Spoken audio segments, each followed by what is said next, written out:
Hoje eu queria compartilhar com vocês um versículo, na verdade é uma perícope, né? uma pequena história dentro de um capítulo que é extremamente conhecido, que é extremamente falado, que tem marca de roupa com um dos versículos em questão, que é, sei lá, tem curso assim, tem um tanto de coisa, que é a passagem de João 1, 35 ao 42. Se você puder abrir, por favor, João 1, 35 ao 42.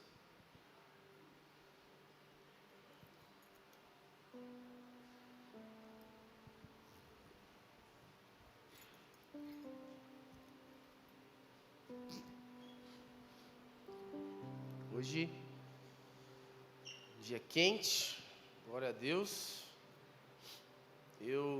Vamos, uma coisa rapidinho aqui, vamos normalizar usar bermuda? O que você acha?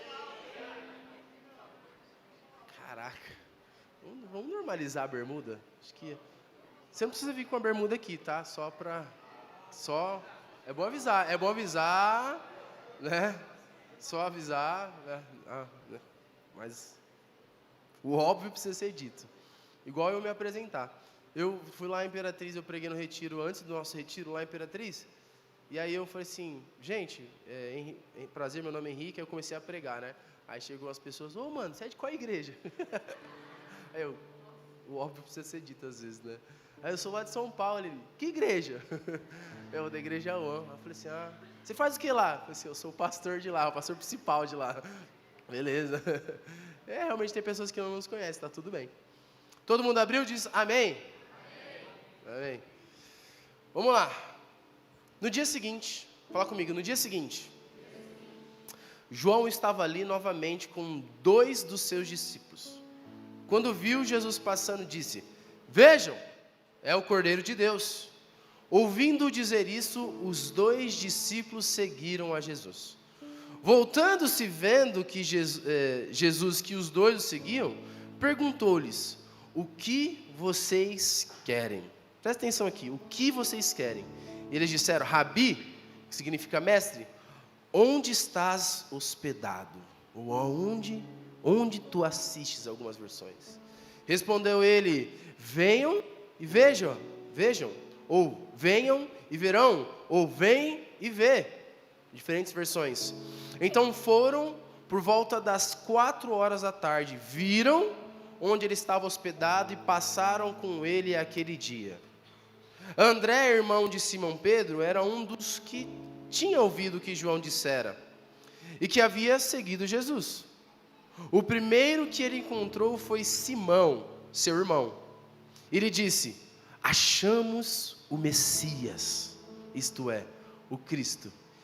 E o levou a Jesus, e Jesus olhou para ele e disse, você é Simão, filho de João, será chamado Cefas, que significa Pedro. Até aqui. Curve sua cabeça, feche seus olhos, vamos orar diante da leitura da palavra. Jesus, obrigado, Espírito, obrigado por esse dia. Obrigado pela vida dos meus irmãos que estão aqui. Obrigado, Deus, pelo ministério de louvor dessa comunidade. Obrigado pelos nossos kids que estão lá ensinando as nossas crianças também. Obrigado pelos irmãos que estão trabalhando no staff, os irmãos que estão ali na recepção. Obrigado, Deus.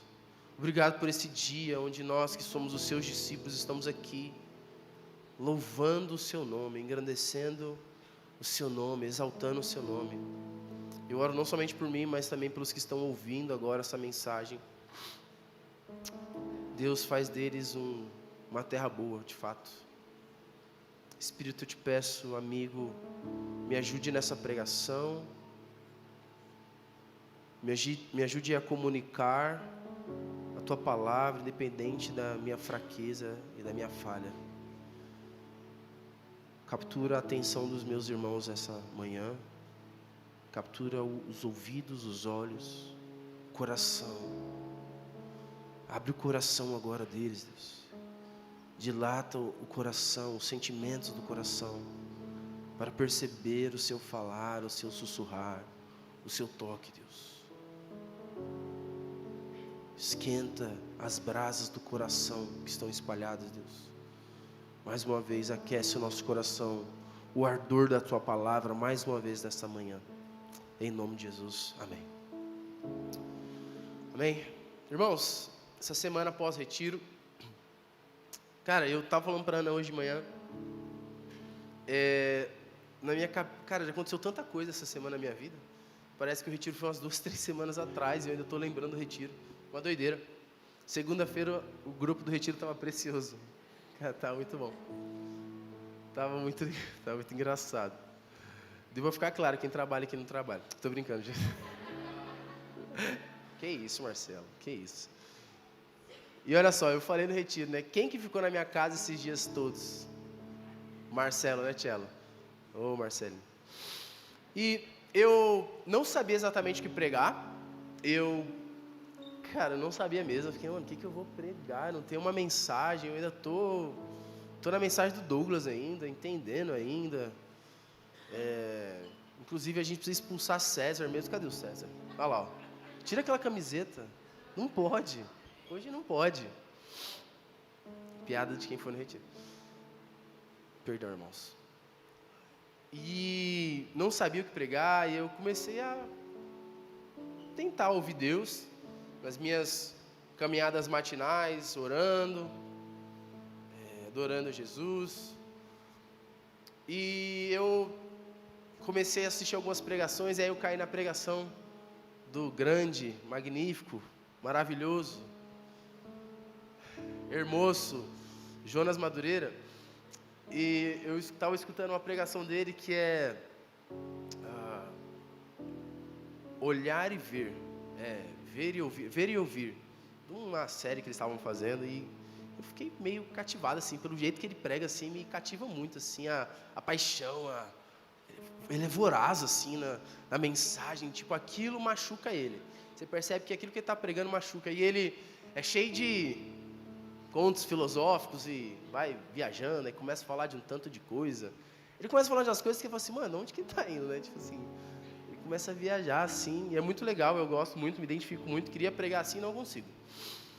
E aí essa pregação em específico, acho que realmente é ver e ouvir.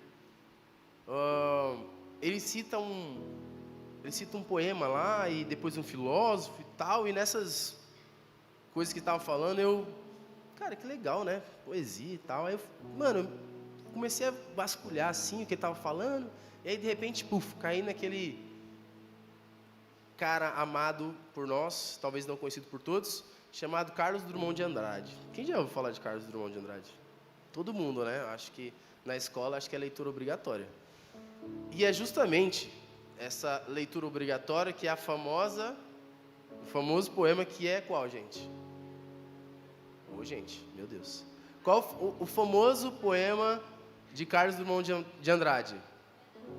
A Pedra no Caminho. Tinha uma pedra no caminho. Lembra? Vocês lembram disso? Amém. Agora sim. E eu lembro, é muito engraçado que eu fui remetido à memória de quando eu estava lá no primeiro ano da escola, que meu professor de português, Júlio, ele leu esse poema e eu não entendi nada. Eu fiquei assim, mano, pedra? O que ele tá falando? Tipo assim, eu nem sei quantos anos eu tinha, acho que no primeiro ano, 15 anos? 15. Eu, mano, o que ele tá falando? Isso é relevante pra mim. Eu fiquei, mano, nada a ver. E eu lembro de uma frase que ele falou assim de si. Gente, ele começou a explicar o poema assim, começou a explicar. Havia uma pedra no caminho, tinha uma pedra no caminho, tal. E eu lembro que ele falou assim, cada palavra contida no poema não é uma aleatoriedade. Ela tem um sentido, ela tem um porquê, ela tem um propósito. Por mais profundo que seja, às vezes ele vai ficar oculto aos nossos olhos durante anos, como ficou aos meus olhos. E cada coisinha está lá por uma razão.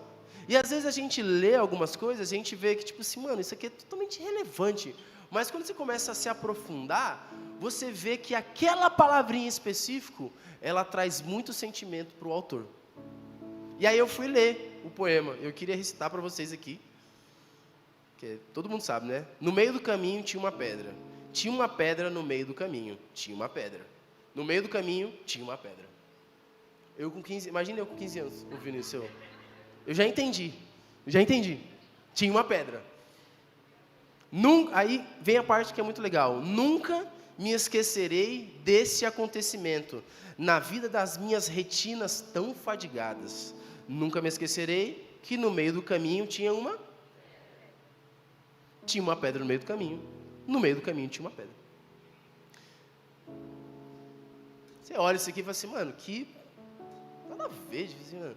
Eu entendi. Porque, gente, se a gente para analisar uma pedra, o que tem de... Ele não está falando de uma rocha, certo? Ele não está falando de um monumento. Ele não está falando de ele está falando de uma pedra. Talvez seja uma pedra desse tamanho. Uma pedra desse tamanho. A gente nunca vai saber. Porque ele morreu, né? Não sei se sabe. Tipo assim, que tamanho era essa pedra? Qual era as dimensões? E de repente a gente está tão acostumado com a pedra, que pedra tem... Aonde tem pedra, gente? No meio do caminho, perfeito. Mas em todo lugar você encontra uma pedra.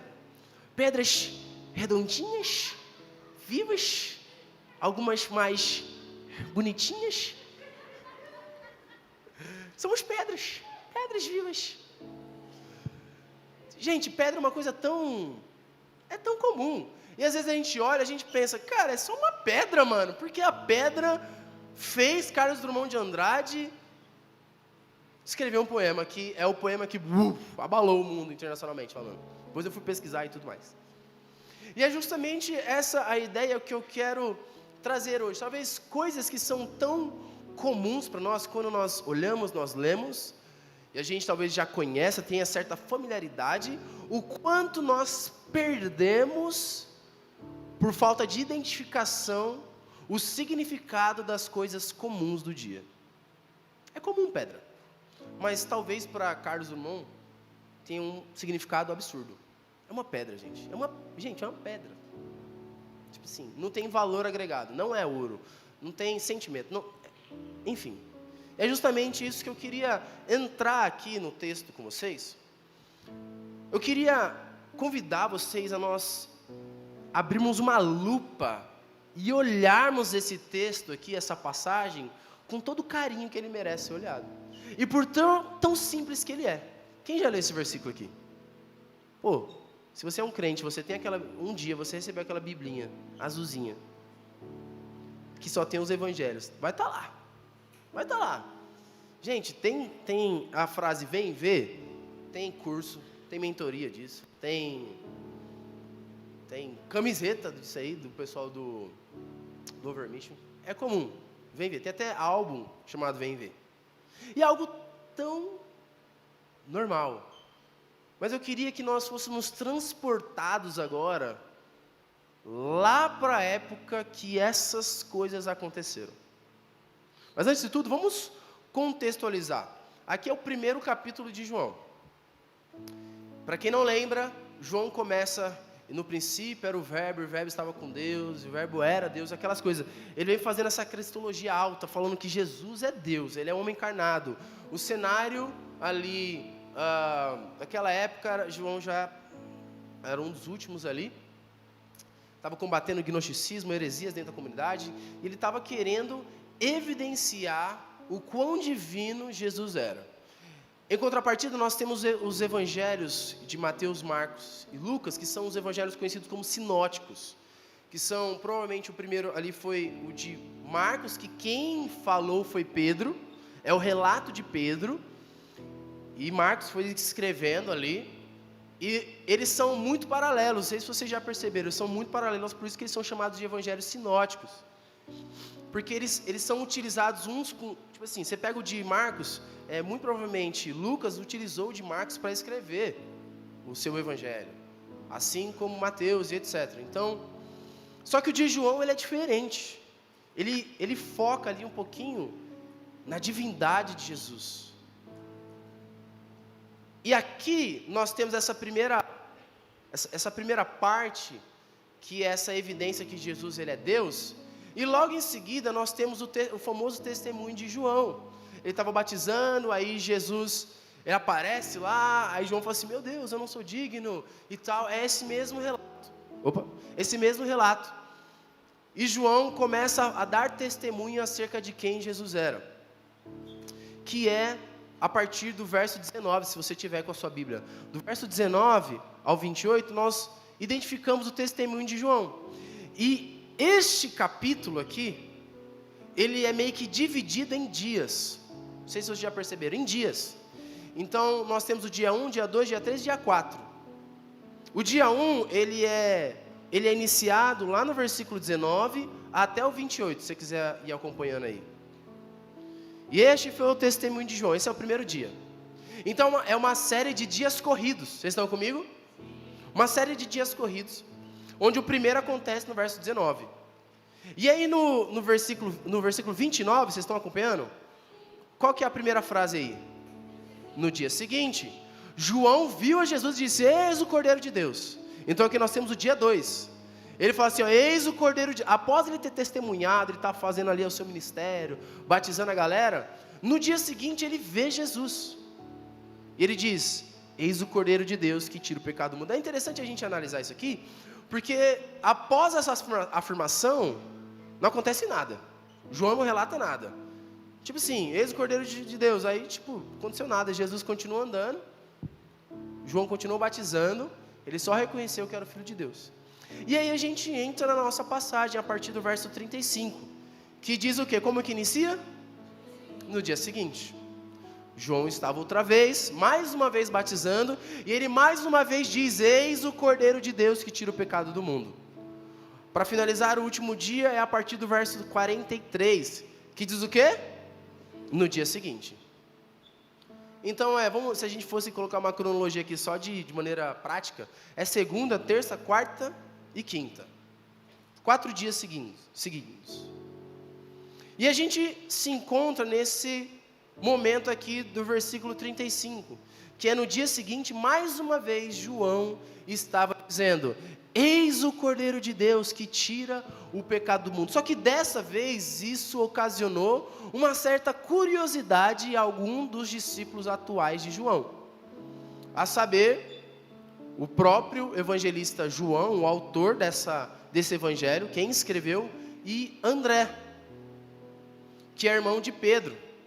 Não sei se vocês lembram disso.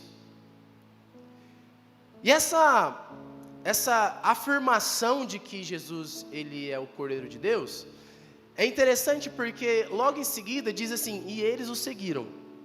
E aí a nossa mente Warner, ou nossa mente cristã, nós já somos remetidos a pensar, nossa, eles viraram discípulos de maneira imediata.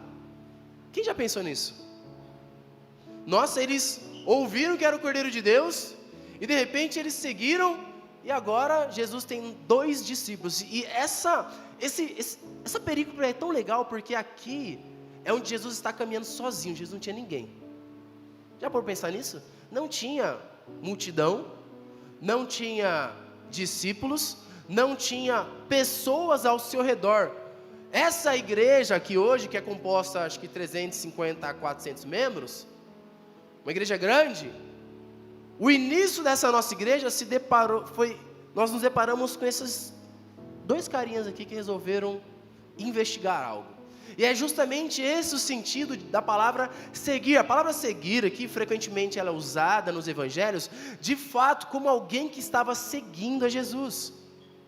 Um discípulo. Só que aqui, para talvez a frustração de alguns, eles não se tornaram os discípulos de Jesus, sabia, Tiagão? Vocês sabiam disso? Esse aqui não é o momento onde eles... Nossa, eu era discípulo de João, eu abandonei João, agora estou seguindo o novo Rabi. Não, não é isso. Não é isso. Acho que 10 comentários que eu li, ninguém afirma isso. Isso daqui, na verdade, o que nós podemos interpretar, talvez é que João estava brincando com um jogo de palavra. E seguiram a Jesus, porque ele é o cara que estava lá seguindo. No sentido de um início de algo. De um discipulado, talvez. Mas o que é mais legal é que o que chamou a atenção para eles seguirem Jesus, talvez foi um questionamento ou uma curiosidade. E esse modo de seguir era simplesmente alguém que estava vendo uma pessoa e ele começou, mano, que interessante que o nosso mestre falou, mano, quem que é esse cara aí? E eles começaram a observar de longe e começaram a seguir a Jesus, uma palavra assim, não é exatamente isso, mas tipo um stalker. Tipo assim, mano, quem que é esse cara? Tipo assim. Foi gerada uma certa curiosidade por parte desses dois discípulos para descobrir quem é esse cara, quem é esse Cordeiro de Deus que João está falando. Eu sei que ele falava muito, pregava, falava de um Messias e tal, mas quem que é esse? Porque você pode falar, não, Henrique, eles se tornaram discípulos ali. E eu falar que não. O chamado do discipulado aconteceu lá em Lucas 6. Abre aí na sua Bíblia aí, rapidinho. Lucas 6, 12 ao 16, você está anotando.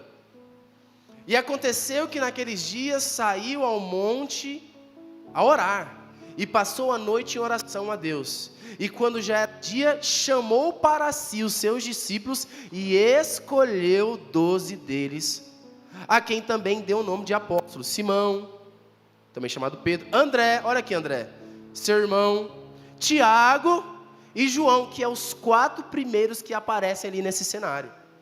E aí, por diante. E é interessante a gente notar isso, porque tem um comentarista que ele diz assim: ninguém pode tornar-se discípulo por si mesmo e decidir sobre essa questão com a sua própria resolução. Cada um precisa ser chamado para seguir. Você precisa ser convidado, não simplesmente sair seguindo, você precisa ser convidado por Jesus, dizendo: você quer ser meu discípulo? Você quer me seguir? Porque eles simplesmente decidiram seguir por talvez uma curiosidade, ou talvez por atestar uma certa convicção no seu coração, não sabemos. É por isso que os outros evangelistas relatam a vocação solene dos 12 por Jesus após uma noite passada em oração. Está comentando isso aqui é William Hendrickson. Porém, eles têm consciência de que essa vocação, presta atenção, e oficialização, lá de Lucas 6, essa oficialização dos 12 não foi uma decisão totalmente nova e súbita, mas que foi antecedida de uma série de encontros com pessoas desse círculo, nos quais uma certa eleição e vocação já se processaram. O que o comentarista está dizendo aqui? Que a convocação em Lucas 6, ela evidenciou apenas uma coisa, ou uma sucessão de encontros que já haviam acontecendo de maneira antecipada. Nós podemos observar isso em Lucas 5, se você puder abrir aí, Lucas 5, do 1 ao 10, se você quiser anotar, aquela famosa experiência da pesca, vocês lembram disso?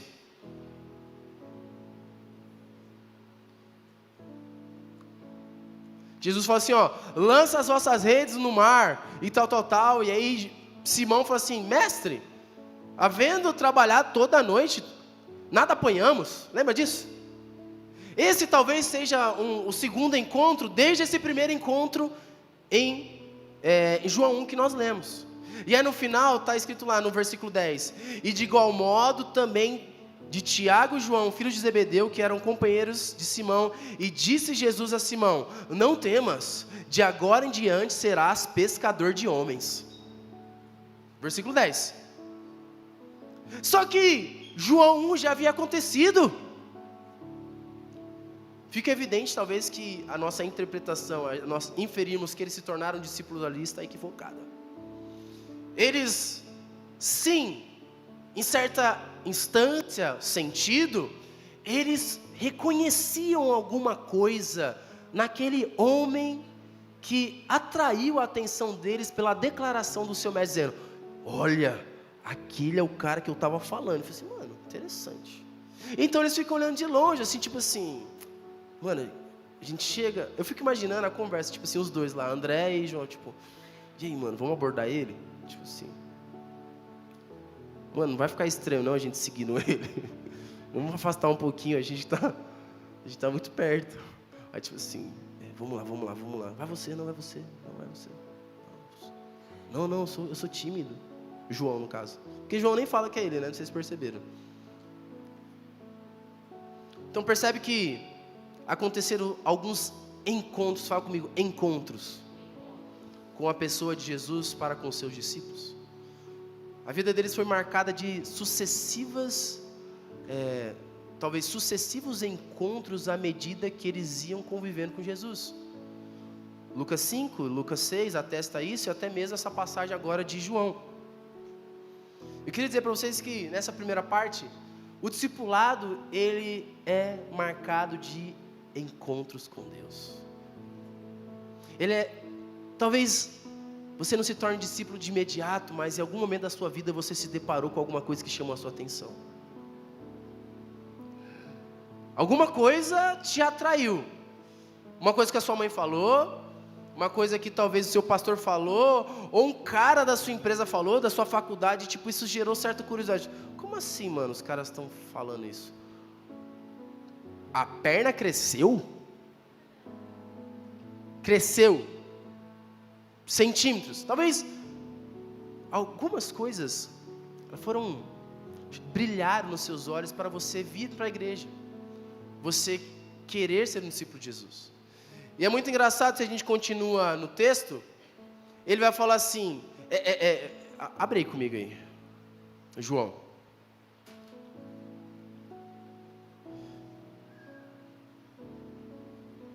Quando viu Jesus passando, disse, veja, ouvindo dizer isso, os 2 discípulos seguiram. E aí, voltando-se Jesus, a gente não sabe em que momento, porque eles começaram a seguir Jesus, porque se a gente para pensar de uma maneira real, natural, eles não estavam perto. Talvez João estava batizando, Jesus passou, tipo assim, estou passando. E ele falou assim de longe, olha, vejam, Cordeiro de Deus. Aí os discípulos, cadê? E eles começam a seguir Jesus. Então, nós não sabemos em que momento eles se encontraram, mas eu temo a pensar que Jesus estava indo para algum lugar, e eles encontraram Jesus nesse meio do caminho. E ele fala assim, quando Jesus percebe, ele vira-se para eles e pergunta, o que vocês querem? Presta atenção nesse o que vocês querem. Você percebe que não é que tem algumas versões que... Qual que está na versão de vocês aí? Eu estou lendo aí. O que vocês estão procurando? Algumas versões estão assim. O que buscais? Percebe que não é quem buscais? E sim, o que vocês querem? É o quê? Vocês querem saber o quê? O que João falou, eu posso explicar para vocês. Não é que... Porque Jesus, ele poderia, se ele soubesse não, ele sabe, né? Mas ele poderia ter falado assim, vocês estão procurando por quem? Vocês estão me seguindo? Não, ele pergunta, ele é direto, objetivo, diz assim, o que vocês querem? Vocês querem o que de mim? Jesus, ele não tinha discípulos nesse momento, ele não tinha uma multidão seguindo, ele era só um cara normal. Ele era um cara normal, mas óbvio que existia certo conhecimento da parte dos discípulos, porque logo eles falam assim, Rabi. Eles identificam, Rabi. Alguns comentaristas vão dizer que essa afirmação é como se eles tivessem conhecimento de quem Jesus era em certo sentido, porque eles professam esse nome Rabi, que é um nome respeitoso, que significa literalmente meu grande, é tipo assim, e aí meu grande? Rabi, que isso traz uma conotação de respeito, reverente, tipo assim, é como se eles quisessem falar assim, cara, a gente quer saber mais um pouquinho, porque a gente ouviu o que o nosso mestre falou, ele disse que você era um cara importante, você era alguém, a gente quer saber o que é isso, o que você tem diferente, o que você possui de novo que assim... E ao contrário do que alguns pensam, automaticamente eles abandonaram o discipulado de João e falou, mano, a gente está seguindo isso aqui. Não. Eles, depois desse encontro aqui, eles continuaram a pescar. A gente viu lá em Lucas 5, Lucas 6. Eles estavam pescando. Eles voltaram. Depois disso aqui, esse encontro, eles voltaram a trabalhar normal. Eles viveram as suas vidas. Mas é legal pensar que eles perguntam, que Jesus fala assim, o que vocês querem? Vocês estão atrás do quê? E talvez assim como nós somos atraídos por algum interesse na mensagem do Evangelho, em Jesus, alguns se interessam em saber, cara, como é que eu faço para ficar rico? Como é que eu faço para a minha vida ser salva? Porque eles falaram aqui, o Cordeiro de Deus, o Cordeiro de Deus tira pecados. Talvez eles quisessem saber como é que faz para tirar pecado então? Porque o João está batizando para arrependimento, mas talvez, não sei. Mas algum interesse foi gerado no coração que despertou esse, mano, eu quero saber. Independente do que seja.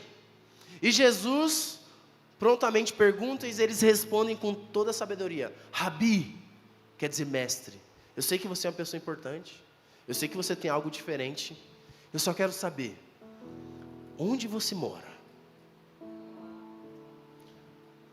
Onde você está hospedado?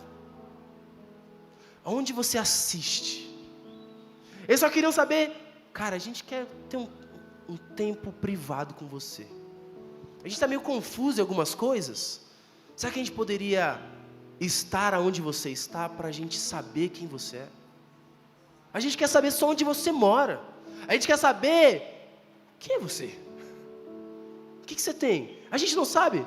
A gente já ouviu falar que você era o Cordeiro de Deus, mas será que a gente poderia te acompanhar até a sua casa e ter um momento ali privado, somente nós e você?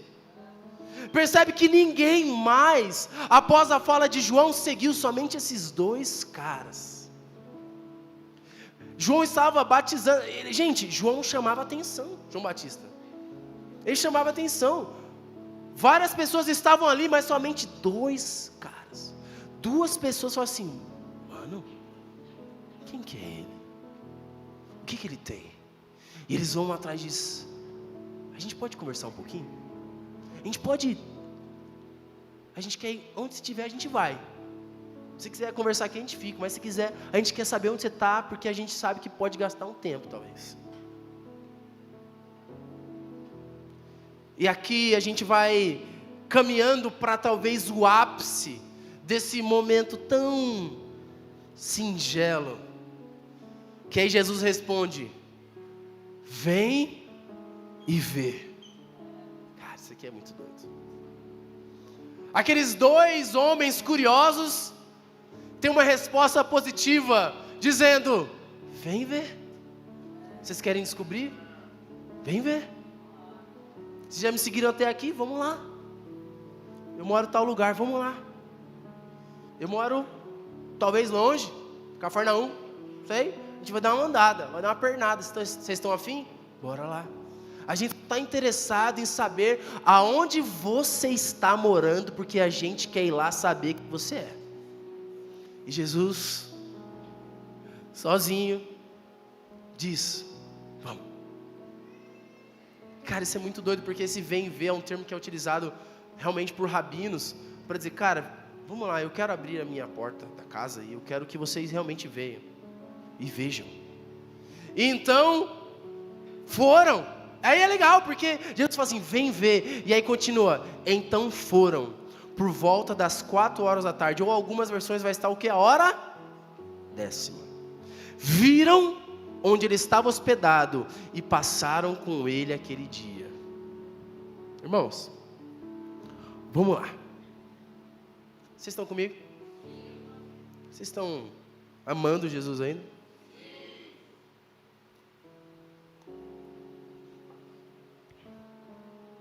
Lembra que eu falei do Carlos Drummond? Algumas coisas que são tão simples pra gente, e a gente... Gente, o que tem diferente aqui? Então foram, por volta das 4 horas da tarde, ou da hora 10ª, viram onde ele estava hospedado e passaram com ele aquele dia.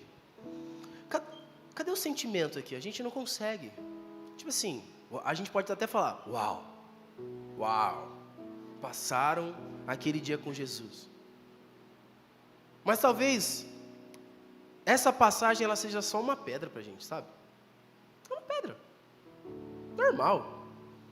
Eles passaram um dia com Jesus, mano. O que tem de espetacular nisso? Aonde a gente consegue perceber o sentimento aqui de João? O sentimento de João, assim como Carlos Drummond, está nos detalhes. Eu quero relembrar você de quem que é o cara que estava escrevendo isso aqui. Mas antes, tem alguma coisa que te chamou a atenção aqui nesse versículo? Alguma coisa? Alguém? Viração do dia. Vamos lá, gente. Alguma coisa chamou a sua atenção aqui? O quê? Passaram um dia juntos, o quê? No dia seguinte, isso eles estão lá com Jesus, aí no dia seguinte eles encontram também. O que mais? Alguém? O que chama a sua atenção aqui? Ou será que a gente só lê e tipo... Passou. Mas talvez João não é como Carlos Drummond, tinha uma pedra. Ele só falou e ocultou pra gente. O que aconteceu naquele dia? A gente não sabe. O que aconteceu naquelas horas? A gente não sabe. A gente somente leu que Jesus esteve com eles, mostrou, e está tudo bem. E gente, está tudo bem. Só que eu quero que a gente seja transportado. A gente estivesse na pele de João escrevendo isso aqui. Pode ser? Então vamos relembrar. Quem que escreveu isso aqui, gente? João. Agora, que ano que foi? Alguém quer chutar que ano que foi escrito isso aqui? 85 a 95 depois de Cristo. João era o último apóstolo vivo, Tiagão. Todo mundo zerou. Ele era o último líder vivo da igreja. Isso aqui antecede Apocalipse. Ele já era o último. Todos seus amigos morreram. Imagina ele escrevendo sobre André. Imagina ele escrevendo sobre o seu irmão, que morreu já. Ele está escrevendo do dia que ele encontrou o mestre, e logo em seguida André chamou o seu irmão Pedro, que era seu amigo, que eles tinham uma sociedade junto de pesca. Imagina ele escrevendo aquele dia. Aquele dia.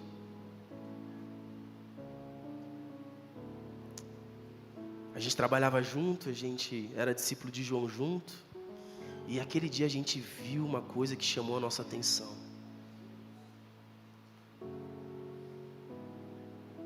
João era um idoso, chutando baixo, mas muito baixo, 75 anos. Quem tem vó de 75 anos?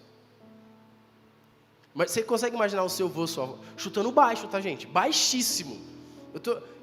Eu vi vários comentários, os caras vão falar 80 anos, 80 e poucos anos. Você consegue imaginar a sua avó, o seu vô, escrevendo, sendo líder principal da igreja da Ásia Menor?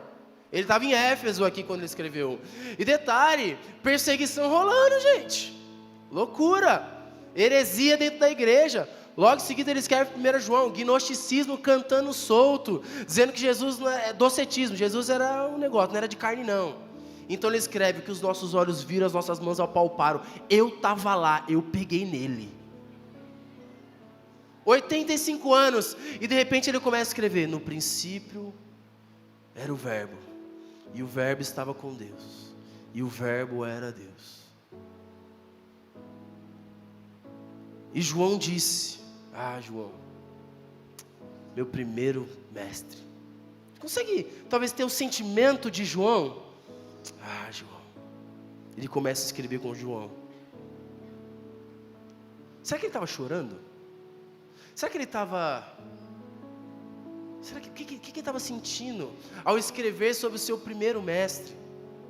E a escrever sobre o dia que a sua vida mudou. E aí eu falei para vocês que as coisas estão nos detalhes. Cada palavra importa, assim como Carlos Drummond.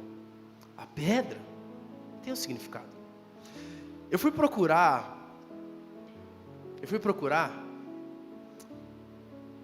o significado desse poema, essa poesia de Carlos Drummond. E eu achei um outro escritor que aparentemente ele conhece tudo sobre, um outro poeta e tudo mais. Depois eu posso até mandar o link para vocês, quem quiser, tem interesse. E ele fala assim que este poema foi escrito, Carlos Drummond, ele se casou em 25, 26 ele engravidou, 27 o filho dele morreu, só durou 30 minutos. Em 27 ainda, a revista lá, que eu esqueci o nome, pediu para ele escrever um poema que ia ser a inauguração. Só que essa revista ela só foi lançada em 28. Mas ele escreveu o poema em 27. Este poeta, este cara, ele vai dizer que Talvez é a interpretação dele ali, para aquele poema. Ele vai dizer que existe uma coisa na língua portuguesa que é extremamente rica e difícil, objeto direto, indireto, essas coisas, é muito difícil para mim. Difícil. Hipértese, alguém já ouviu falar disso? Hipértese. É quando você tem uma palavra e você resolve trocar uma letra, mudando o fonema dessa palavra. É quando você troca.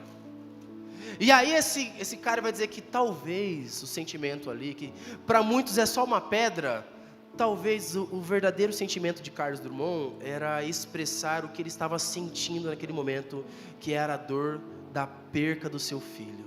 Então ele começa a trocar a palavra, havia uma pedra, havia uma perca no meio do caminho. Havia uma perca, e eu nunca vou me esquecer dos meus olhos fadigados, de que um dia tinha uma perca no meio do caminho. É como se ele quisesse colocar o sentimento, mas mascarar para todos, de que no meio da sua trajetória ele teve uma perca, e as pessoas não sabem o que ele está sentindo, ele simplesmente expressou. Cada palavra tem um significado, cada coisa, repito, tem alguma coisa mais que chamou a sua atenção aqui? Nesse versículo? Vamos ler de novo? Então foram por volta das 4 horas da tarde, viram onde ele estava hospedado e passaram com ele aquele dia. O passaram com ele aquele dia me pega um pouco, tá? O que eles falaram? O que eles conversaram?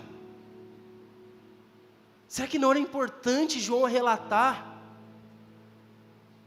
Só que esse homem de 85 anos, ele deixa escapulir uma leve palavra, uma leve frase, um acento ali, que deixa claro o seu sentimento que ele estava vivendo ali.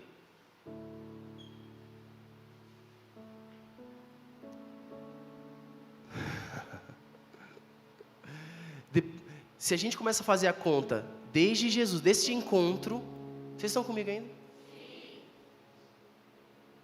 Estão mesmo? Vocês estão gostando? Desde esse encontro, que aconteceu ali por volta, meados, a gente está aqui trabalhando com estatísticas, tá? Jesus tinha uns 30 anos. Até a morte, até o momento que foi escrito, 85, 90, são 60 anos atrás. E talvez a frase, na vida das minhas retinas tão fadigadas, como diz Carlos Drummond, na minha vida com os meus olhos tão cansados de ter visto tanta coisa, de ter vivenciado tanta coisa, eu nunca me esquecerei daquele dia que no meio do caminho tinha um homem. Eu nunca me esquecerei. E aí sabe como que a gente percebe isso? Ele nunca se esqueceu da hora que ele encontrou Jesus. A hora 10ª. Ele lembra. Aquele dia eu lembro. Eram 4 horas da tarde. Eu lembro. Já estava acabando o dia e a gente encontrou aquele homem. E a gente ousou dizer: aonde você mora? Depois de 60 anos, ele nunca esqueceu o horário que ele encontrou Jesus. Eram 4 horas da tarde e a minha vida foi mudada. Eram 4 horas da tarde, era a hora 10ª, eu lembro como se fosse ontem. O sol já tinha passado do meio-dia, era de tardezinha, as pessoas já estavam se arrumando para ir para as vossas casas, porque o sol estava começando a querer sair, e de repente, eu lembro que João falou: eis o Cordeiro de Deus, e eu fui para a casa dele, era 4 horas da tarde, e a gente passou o dia junto. Você se lembra? Eu me lembro. Talvez você não vai lembrar do dia que Jesus falou assim, esses são os meus 12. Mas talvez você lembre de um dia que Jesus te encontrou e a sua vida nunca mais foi a mesma. A vida com Jesus, ela é marcada por encontros. Um dia você está vendo seu mestre batizar e de repente aparece um homem qualquer. E você fica curioso. Quem que é esse cara? Quem que é esse cara? E aí você fala assim, nossa, mas o que eles fizeram? Gente, eles passaram o resto do dia com Jesus. Provavelmente eles passaram umas 4, 5 horas, porque, cara, já tinha que acender lampião, acender lamparina, porque já estava ficando escuro. Ele falou assim, meu Deus. E aí André sai correndo, e eu preciso falar algo para alguém, eu preciso encontrar alguém, eu preciso falar, eu achei o Messias. E ele encontra seu irmão, e fala assim, ó, cara, você não sabe, achamos, encontramos. E João, posteriormente ele encontra seu irmão, Tiago, e ele conta, fala assim, ó, não, você não está entendendo, eu encontrei o Messias, eu encontrei o homem, a promessa, aquilo que João ficava falando para a gente, eu vivia falando para você, Mocota, eu estou falando, eu realmente agora encontrei. O que ele faz? Vamos lá, vamos ver, você precisa ver o que eu vi, você precisa ouvir o que eu ouvi. E ele leva, gente, é tipo 8 horas da noite provavelmente, tudo escuro, não tinha lâmpada não, todo mundo já estava indo para casa dormir, e Jesus continua lá, pode trazer, quem quiser vir, vem ver. E aí, ó, olha a continuação, o primeiro que encontrou foi Simão, seu irmão. Ele disse, achamos o Messias, isto é o Cristo, e o levou a Jesus. E aí imediatamente Jesus olha para ele e disse, você é Simão, filho de João, e será chamado servo. Já muda a vida do cara. O cara já tem um encontro com Deus. Mano, o cara está mudando meu nome. Mudar o nome era uma situação dramática. É tipo assim, cara, esse cara tem autoridade para mudar o meu nome. Quem é este cara? Eu só fico imaginando, tipo assim, eu te falei, o cara é sinistro, eu te falei. Só que aí eu me pego pensando em João, escrevendo. E no dia seguinte, ele lembra que no dia seguinte do testemunho de João, ele falou, e aí no dia seguinte ele levou o seu irmão, e no dia seguinte ele levou Natanael, e ele lembra exatamente de tudo quanto aconteceu, porque ele não esqueceu do dia que Jesus mudou a vida dele para sempre. E ele é somente um idoso, talvez ele estivesse chorando, o meu amigo, eu lembro, Pedro, eu lembro quando Jesus mudou seu nome. E a gente é recheado de amigos, que a gente precisa lembrar, fala assim, mano, eu lembro quando Jesus mudou o teu nome, eu estava lá, eu vi. Eu te levei, aquele dia na conferência, a gente no chão, chorando, você lembra? Eu lembro. Às vezes a gente precisa ser lembrado dos dias que Deus mudou a nossa vida profundamente, e a gente nunca mais foi os mesmos. Eu quero passar 50, 60 anos e voltar e falar assim, eu lembro aquele dia na vigília, assim, cara, eu lembro aquele dia no retiro, a gente estava tudo perdido, a gente não sabia o que estava acontecendo, e de repente, o Ale falou isso, aquilo mudou a minha vida, eu lembro, eu quero guardar isso, e ele escreveu com toda a paixão.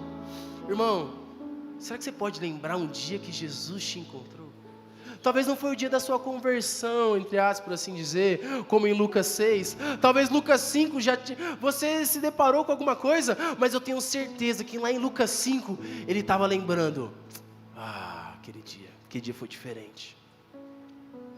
Porque a convocação dos discípulos não foi uma novidade. Eles já esperavam, porque ali, não já esperavam, mas...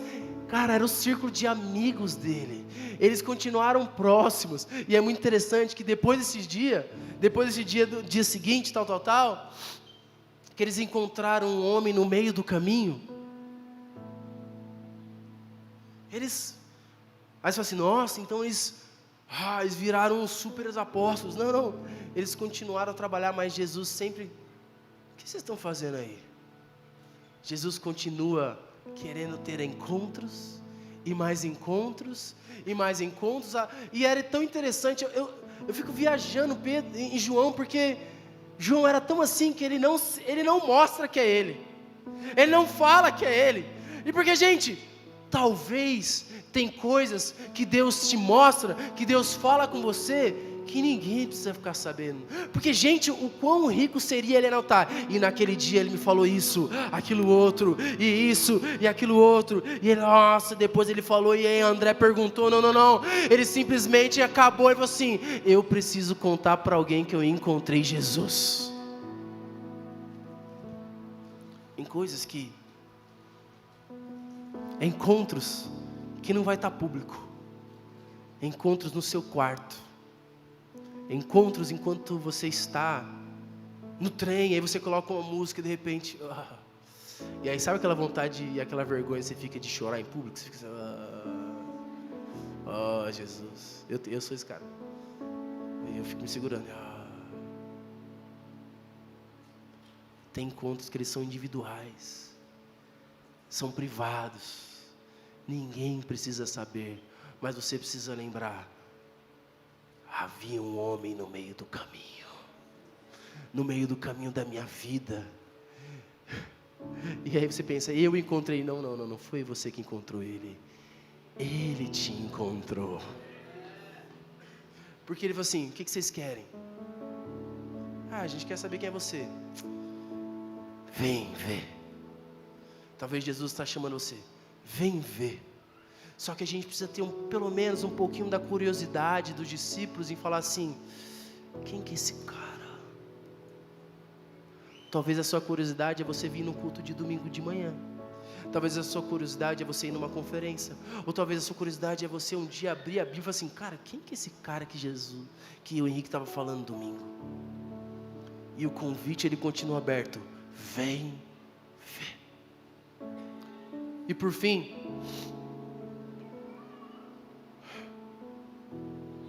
o encontro com Jesus, ele é capaz de produzir um maravilhamento nos nossos corações. É capaz de, por mais que os dias se passam, seu coração, ele parece que ele foi ferido por alguma coisa e você já não consegue mais se desvencilhar disso. E eu queria ler, tem uma música, é uma música chamada Reunião em Patmos, que eu acho que o autor dessa música, ele conseguiu ali pegar um pouquinho do sentimento de João. E a música diz assim, eu não vou ler ela toda, mas eu coloquei algumas partes importantes. Está escrito assim, lá na ilha, meu Senhor eu vi, eu caí aos seus pés como morto, tremendo em glória, e eu tenho ansiado por anos, ansiando por estar perto do meu amigo outra vez. Como as minhas memórias da Galileia, como senti sua falta, mais do que palavras podem dizer, o quanto eu sofro para ver o meu amigo de novo e de novo.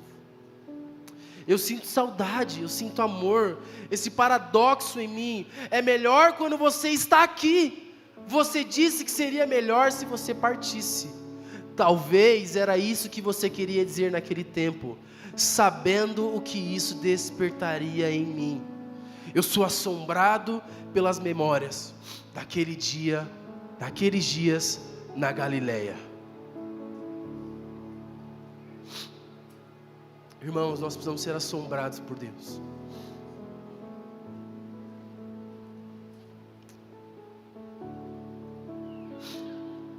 Verdade que quando eu leio essas coisas, acho que talvez a primeira pessoa que vem na minha cabeça é o Haroldo. Talvez para mim ele é um pouco da personificação de João, assim, nesse tempo. De repente ele está falando e ele se lembra de quando Jesus encontrou ele, aquilo atinge o seu coração. Essa última vez que ele estava aqui, ele entrou ali no carro para ir embora, e aí eu fui agradecer, ele falou: Haroldo, obrigado. Gente, o Haroldo, ele tem acho que 70 e alguns anos. Ele lutou contra o câncer e, cara, ainda toma remédio, tanto de coisa. E aí eu cheguei e falei assim: Haroldo, muito obrigado por você estar aqui, a gente te honra, obrigado, sabe? Eu falei: você quer sair para comer? Ele: cara, eu estou muito cansado. Porque foi na semana do retiro da Ticum, segunda, terça, quarta, quinta e sexta. Ele: cara, eu estou muito cansado, mas muito obrigado. Aí ele pegou assim no meu braço assim, ó: muito obrigado pelo momento de louvor, foi muito. Aí ele começou a chorar. E eu fui tocado por Jesus nessa manhã, mais uma vez. E aí o coração dele acho que a gente precisa. A gente está muito duro, sabe? Acho que a gente está muito. As palavras já não fazem tanto sentido e tanto sentimento pra gente. Talvez a hora 10ª é só mais uma pedra no meio do caminho, que é uma pedra como qualquer outra para você. Eu me esforço para nunca me acostumar e talvez normalizar a presença de Jesus e a sua palavra. Eu acho que a gente precisa voltar a ser um pouquinho mais quebrado. A gente está sendo quebrado, a gente está. Mas se tem uma coisa que eu aprendi, Deus, ele resiste aos soberbos, mas dá graça aos humildes. E outra passagem diz assim, que perto está o Senhor dos quebrantados e contritos de coração. Ele separa para si, assim como diz Salmo, separa para si o homem piedoso. Acho que a gente precisa ser um pouquinho mais quebrado, como João, e lembrar detalhes dos dias que Jesus nos marca, e não normalizar isso. A gente não pode normalizar o retiro. Foi só mais um retiro. Não. A minha vida foi mudada e eu não quero me esquecer disso. Eu não quero normalizar os meus encontros com Deus, porque eles são lindos e maravilhosos para mim. Eles mudaram a minha vida. Não é só mais um momento de palavra, não é só mais um momento de louvor, não é só mais um momento que meus irmãos estão chorando. É o momento que Deus resolveu nos encontrar. Deus, ele resolve nos encontrar. Você tem noção disso?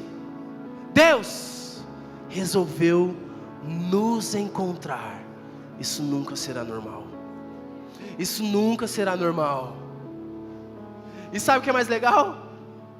Já dizia o poeta contemporâneo: se hoje me tocas, amanhã eu preciso do seu toque de novo, e de novo, e de novo. Não é porque eu já me acostumei, estou anestesiado, é porque eu compreendo o tamanho da carência do meu ser em relação ao meu Senhor. Eu só quero dizer: Rabone, aonde você está agora? Aonde você... A gente precisa começar a perguntar mais para Jesus: Jesus, aonde você está aparecendo? Aonde você está hospedado? Aonde você está dormindo? Eu só quero saber aonde tu assiste, Deus.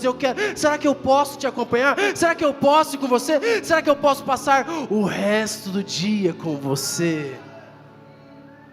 A gente só precisa passar o resto do dia com Jesus.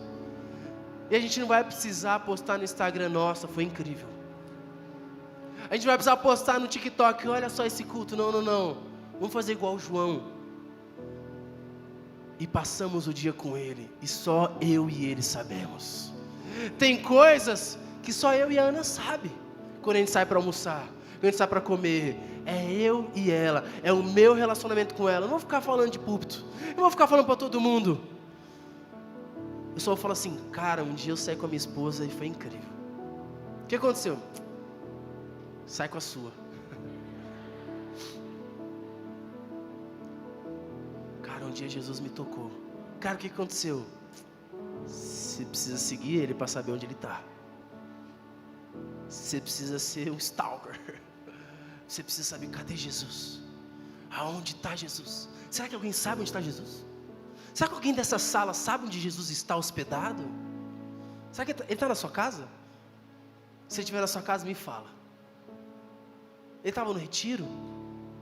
Ele vai estar aqui domingo? Eu quero saber aonde Jesus está. Aonde Jesus está. Jesus, eu oro, Jesus, para que os encontros que nós venhamos a ter com você, eles possam mudar a nossa vida. Nós queremos lembrar, na hora 10ª do dia,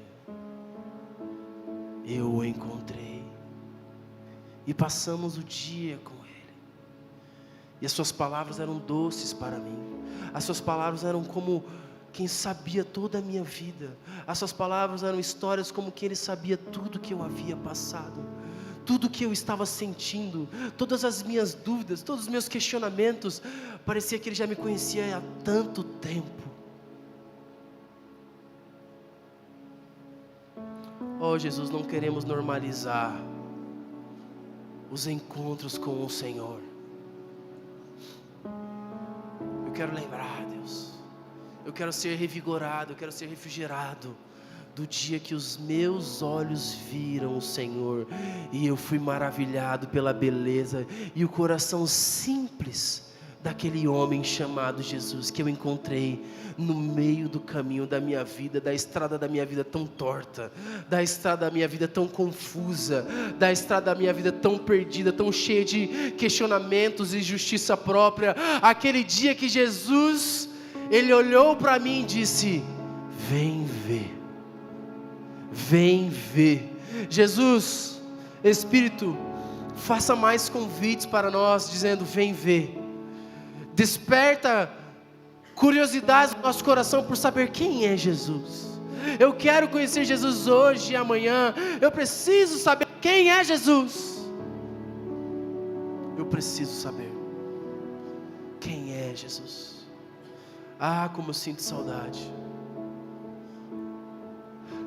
daqueles dias, os dias da juventude, os dias da mocidade, como diz Oséias. Eu ser capturado pelas memórias do dia que eu estava lá no meu quarto e você me encontrou. Você viu aquele jovenzinho perdido, confuso, e você disse: você quer vir e ver? Jesus está dizendo para alguns esta manhã: você lembra? Você lembra? Quando eu disse: vem ver. Quando você estava trabalhando lá com as coisas de pesca, eu falei assim: um dia você vai ser pescador de homens.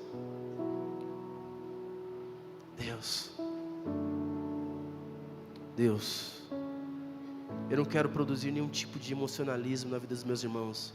Eu só quero que o coração deles sejam quebrados diante da sua presença. Quebrados. Quebrados. Homens e mulheres quebrados, desejosos pelo Senhor. Homens e mulheres que são ousados em dizer a frase: dobra no Senhor, dobra no Senhor, quebra no Senhor. Homens e mulheres que são corajosos e valentes a ponto de dizer: eu sou um vaso quebrado, eu quero ser um vaso nas mãos do oleiro. Se necessário, me quebra, taca no chão e refaz de novo, e de novo, e de novo, e de novo, e de novo. E se um dia eu me esquecer, sussurra nos meus ouvidos, sussurra: você lembra do caminho que eu te encontrei? Você lembra? Você lembra quando eu mudei o seu nome de mentiroso para verdadeiro? Você lembra quando eu mudei o seu nome de infiel para fiel, assim como eu sou fiel? E eu olhei para você como alguém que é manso e humilde de coração. Quando você veio até a mim e eu te encontrei, e as pessoas estavam te acusando, e eu estava escrevendo no chão e disse: todos foram embora, ninguém mais te acusa? Vai, não peques mais. Ó Jesus, Espírito, dá-nos um coração quebrantado, um espírito contrito diante da sua presença.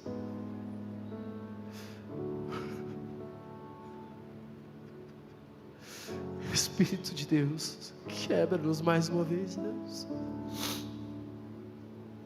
Nós precisamos do Senhor, Jesus. Precisamos do Senhor, ó Deus.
Que a graça do nosso Senhor Jesus, o amor de Deus Pai e a consolação do Espírito e o acompanhamento da sua pessoa esteja conosco todos os dias das nossas vidas. Em nome de Jesus. Amém.